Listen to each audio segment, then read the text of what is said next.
नमस्कार दोस्तों, स्वागत है आप सबका अनस्टॉपेबल 20 में। अगर आप तैयारी कर रहे हैं राजस्थान पुलिस, पटवार, आरएएस, रीट या ऐसा कोई भी एग्ज़ाम जहाँ पे राजस्थान जीके का वेटेज है, तो ये वीडियो आपके लिए इंपॉर्टेंट रहेगा, क्योंकि मैं हर रोज़ ऐसे क्वेश्चंस की सीरीज़ लेके आता हूँ जो आपके प्रीवियस एग्ज़ाम में पूछे गए या अपकमिंग एग्ज़ाम में पूछे जा सकते हैं। सबसे पहले हम वो क्वेश्चन लेते हैं जो मैंने कल आपसे पूछे थे, जिनका जवाब आपको कमेंट बॉक्स में देना होता है। मैं हर रोज़ कहता हूँ, आपको नहीं भी पता है तो आप गूगल करके उसका आंसर है वो दे दीजिए, क्योंकि आप लिख देंगे ना कमेंट में, वो आपको हमेशा याद रहेगा भाई। और एक बार लिख देंगे, याद रहेगा, एग्ज़ाम में वैसा क्वेश्चन आ गया तो आपकी नज़रों से तो वो नहीं बचना है। चलो, कल कौन कौन से क्वेश्चन पूछे थे। पहला क्वेश्चन क्या था मेरा, गिरी सुमेल के युद्ध में बीकानेर के किस शासक ने शेरशाह सूरी की मदद की थी। शेरशाह सूरी की मदद करने वाला कौन से शासक थे, वो कल्याणमल थे, ठीक है ना। इनके डिटेल में आप पढ़ें, ठीक है ना। इन क्वेश्चन की डिटेल में नहीं बताऊंगा आपको ज़्यादा। इसके अलावा जो भी आगे क्वेश्चंस करेंगे उनको सबको डिटेल में मैं बताऊंगा।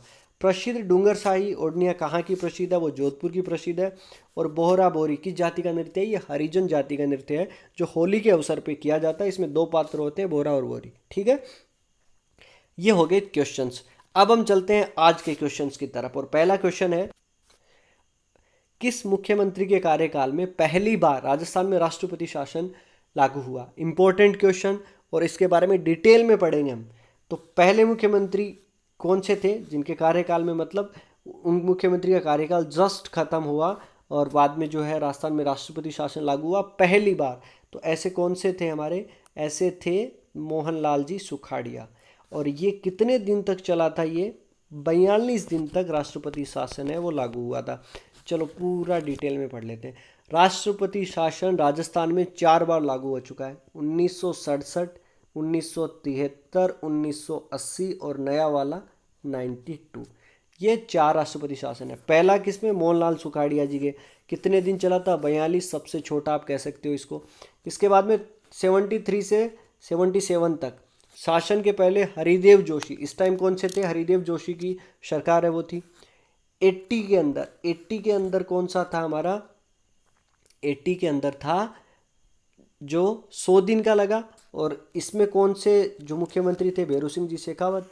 और उसके बाद में 92, 15 दिसंबर 1992 को लगा। इस टाइम भी जो है भैरू सिंह की सरकार थी, लेकिन जब ये राष्ट्रपति शासन खत्म हुआ तो भी इन्होंने ही जो इसकी जो कमान है वो इन्होंने संभाली। आई थिंक यहाँ से सारे क्वेश्चन है वो आपकी कंप्लीट हो गए।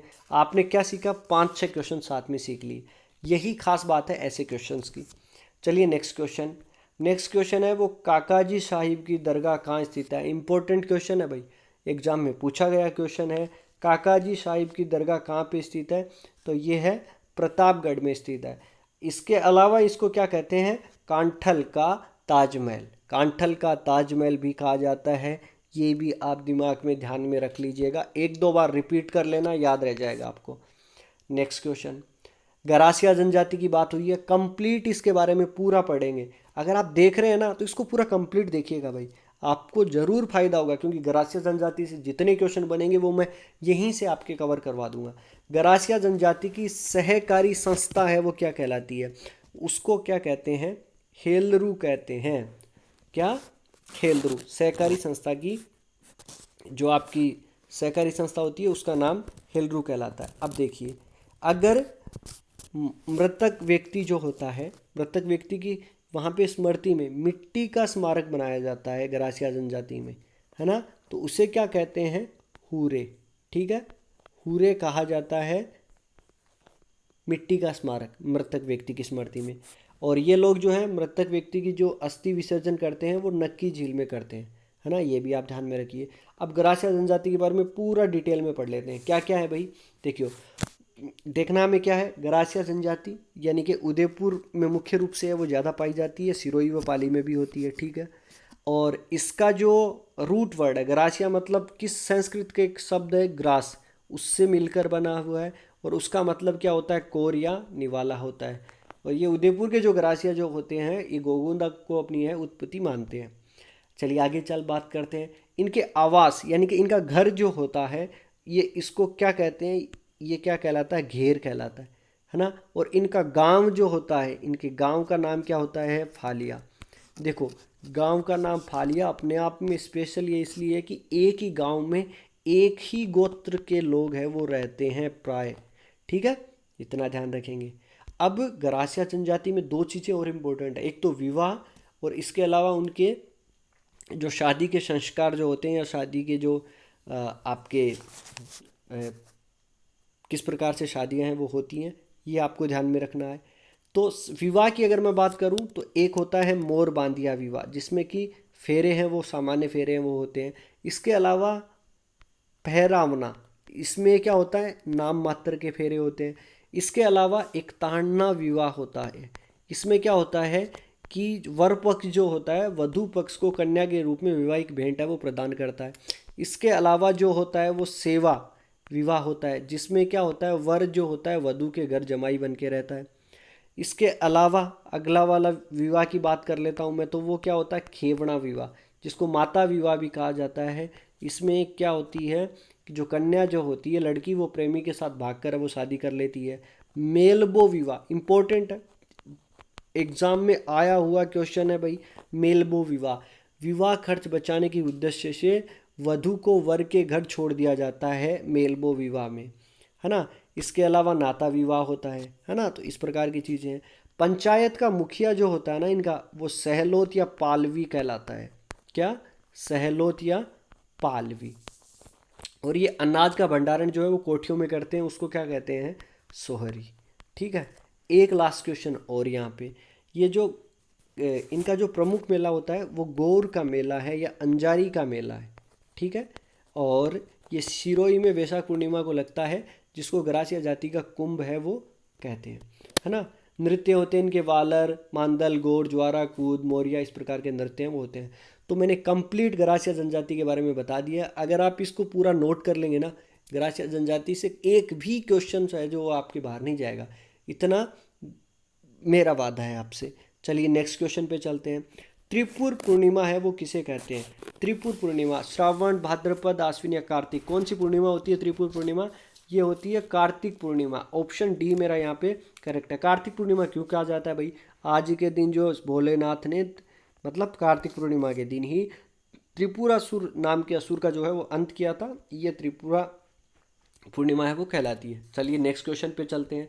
नेक्स्ट क्वेश्चन है, महाराज गंगा सिंह ने किस क्रांतिकारी के बीकानेर आगमन पर प्रतिबंध है वो लगा दिया था। तो महाराज गंगा सिंह ने प्रताप सिंह जी जो बारठ थे उनके बीकानेर आगमन पे प्रतिबंध है वो लगा दिया था। ऑप्शन ए सही है। गंगा सिंह के बारे में कुछ खास बातें हैं।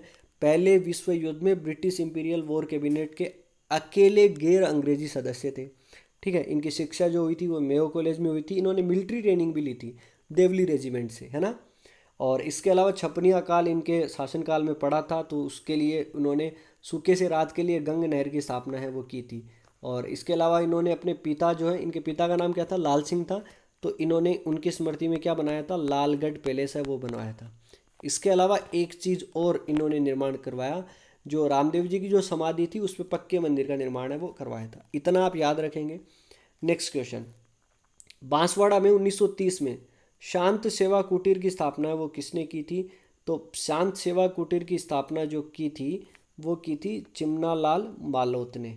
ठीक है, इसके अलावा आप इनके बारे में एक चीज़ और याद रख ले कि इन्होंने सर्वोदय वाहक पत्रिका का प्रकाशन भी किया था। सर्वोदय वाहक, ठीक है ना, ये आपको नाम है वो याद रखना ही पड़ेगा भाई, है ना।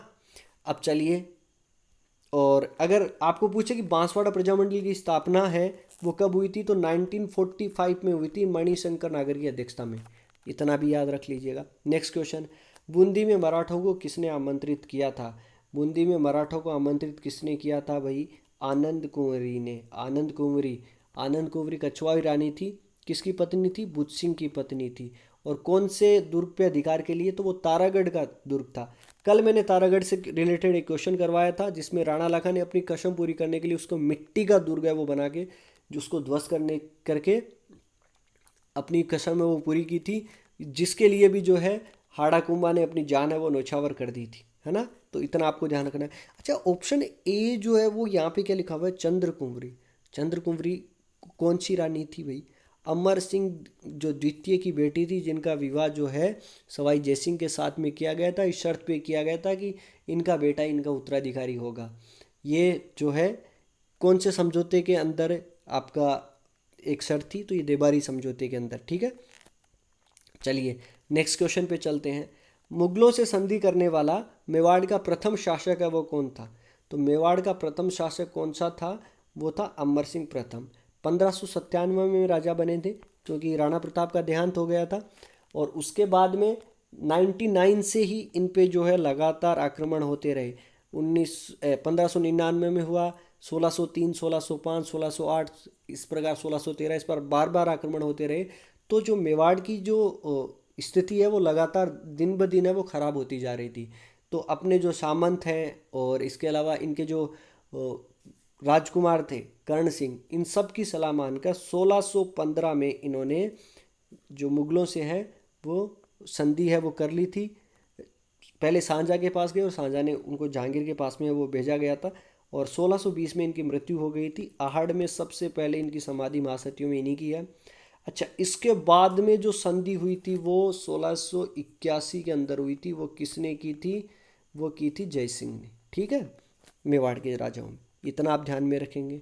नेक्स्ट क्वेश्चन है, राजस्थान में अन्न का भंडार है वो किसे कहा जाता है? अन्न का भंडार कहा जाता है श्री गंगानगर को। इजी सा क्वेश्चन है। और लास्ट क्वेश्चन है आज का, निम्न में से किस नदी का जल खुले महासागर में नहीं पहुंचता है?